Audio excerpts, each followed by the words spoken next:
नमस्कार, आप देख रहे हैं वॉइस ऑफ एमपी न्यूज में हूं आपके साथ दिव्यानी शर्मा। प्रधानमंत्री नरेंद्र मोदी ने बीना में जनसभा को संबोधित करते हुए इंडिया गठबंधन पर जो है निशाना साधा है। उन्होंने कहा कि यह घमंडिया गठबंधन सनातन को तहस नहस करना चाहता है। उन्होंने विपक्षी पार्टियों के गठबंधन को इंडिया की जगह इंडी कहकर पुकारा। साथ ही हम हर बार जो है घमंडिया गठबंधन बोलने से भी नहीं चुके। उन्होंने कहा कि एक तरफ आज का भारत दुनिया को जोड़ने का सामर्थ्य दिखा रहा है, दुनिया के मंचों पर हमारा भारत विश्व मित्र के रूप में सामने आ रहा है। दूसरी तरफ कुछ ऐसे दल हैं जो देश को, समाज को विभाजित करने में जुटे हैं। इन्होंने मिलकर एक इंडी अलायंस बनाया है। इस इंडी अलायंस को कुछ लोग घमंडी गठबंधन भी कहते हैं। इसका नेता तय नहीं है, इसके नेतृत्व पर भ्रम है। मुंबई में मीटिंग हुई थी, मुझे लगता है उस मीटिंग में उन्होंने घमंडिया गठबंधन कैसे काम करेगा उसकी नीति जो है वह बना ली है। एक हिडन एजेंडा भी तय कर लिया है। घमंडिया गठबंधन की नीति है कि सनातन को मिटाकर देश को फिर 1000 साल की गुलामी में धकेलना चाहते हैं। हमें मिलकर ऐसी ताकतों को रोकना है। मोदी ने कहा कि इंडी गठबंधन के लोग उस सनातन को समाप्त करना चाहते हैं जिससे प्रेरित होकर देवी अहिल्याबाई ने काम किया। लोकमान्य तिलक ने स्वतंत्रता का बीड़ा उठाया। आज उसी सनातन को ये इंडी गठबंधन तहस नहस करना चाहता है। स्वतंत्रता आंदोलन में फांसी पाने वाले वीर कहते थे कि अगला जन्म भारत माँ की गोद में देना। ये सनातन संस्कृति शबरी की पहचान है। सनातन ने हजारों वर्षों से भारत को जोड़े रखा है। ये लोग मिलकर अब उस सनातन को खंड खंड करना चाहते हैं। इन लोगों ने खुलकर हमला करना शुरू कर दिया है। हम पर होने वाले हमले ये लोग और बढ़ाने वाले हैं। इस देश से प्यार करने वाले को, हर किसी को सतर्क रहने की जरूरत है। सनातन को मिटाकर ये देश को फिर 1000 साल की गुलामी में धकेलना चाहते हैं।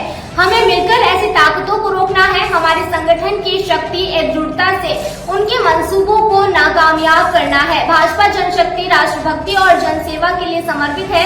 यही भाजपा के सुशासन का मूल मंत्र है। भाजपा सरकार आपके घर तक पहुंचकर आपकी सेवा का प्रयास करती है। मोदी बोले कि कोरोना काल में सरकार ने मुफ्त टीकाकरण करवाया। हम आपके सुख दुख के साथी हैं। 80 करोड़ रुपए से ज्यादा देशवासियों को मुफ्त राशन दिया।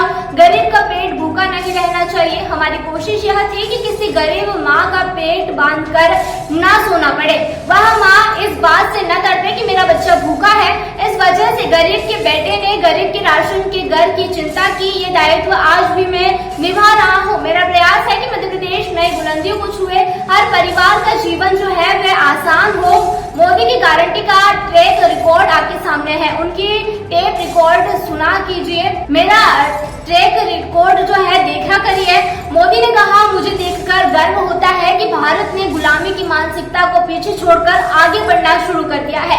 कई भी देश का जब ऐसा ठान लेता है तो उसका कायाकल्प होना शुरू हो जाता है। G20 समिट में आपने इसकी एक तस्वीर भी देखी है। आप सभी ने देखा कि भारत ने किस तरह G20 का सफल आयोजन किया। आपकी जो भावना है वह आज पूरे देश में भावना है। G20 को इतनी सफलता मिली है तो उसका श्रेय मोदी को नहीं, आप सभी को जाता है। यह आपका सामर्थ्य है। 140 करोड़ भारतवासियों की सफलता है। यह भारत की सामूहिक शक्ति का प्रमाण है। इस सम्मेलन में हिस्सा लेने के लिए दुनिया भर से विदेशी मेहमान भारत आए थे।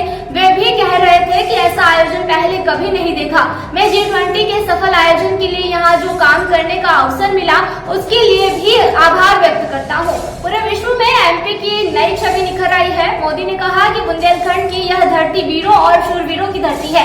इस भूमि को बिना और बेतवा दोनों का आशीर्वाद मिला है। मुझे महीने में दूसरी बार सागर आकर आप सभी के दर्शन का सौभाग्य मिला। मैं शिवराज जी का आभार व्यक्त करता हूँ कि आप सभी के बीच आकर आपके दर्शन का मौका मिला। मैं पिछली बार संत रविदास के मंदिर के भूमि पूजन के लिए आया था। मैं विकास को गति देने वाली नई परियोजना को गति देने वाली परियोजना के भूमि पूजन का सौभाग्य मिला।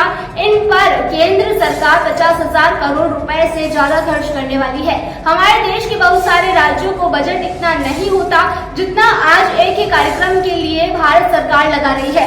ये दिखता है एमपी के लिए हमारे संकल्प कितने बड़े हैं। ये सारे प्रोजेक्ट आने वाले समय में हजारों युवाओं को रोजगार देंगे। ये परियोजनाएं गरीब और मध्यम वर्गीय परिवारों के सपने सपने को सच करने वाली है। मैं बिना रिफाइनरी के विस्तारीकरण और शिलान्यास के लिए सभी को बधाई देता हूँ।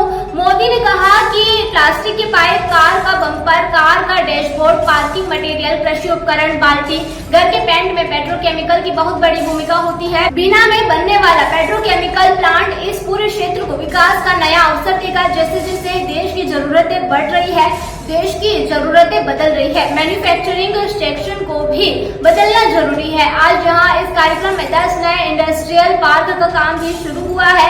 पीएम मोदी ने कहा कि आने वाले 5 साल मध्य प्रदेश के विकास के होंगे। भारत विश्व की तीसरी सबसे बड़ी अर्थव्यवस्था में आने के लिए काम कर रहा है। इसमें मध्य प्रदेश का योगदान भी होगा। अब तक के लिए सिर्फ इतना ही। आगे की तमाम जानकारी और अपडेट्स के लिए बने रहिए वॉइस ऑफ एमपी के साथ।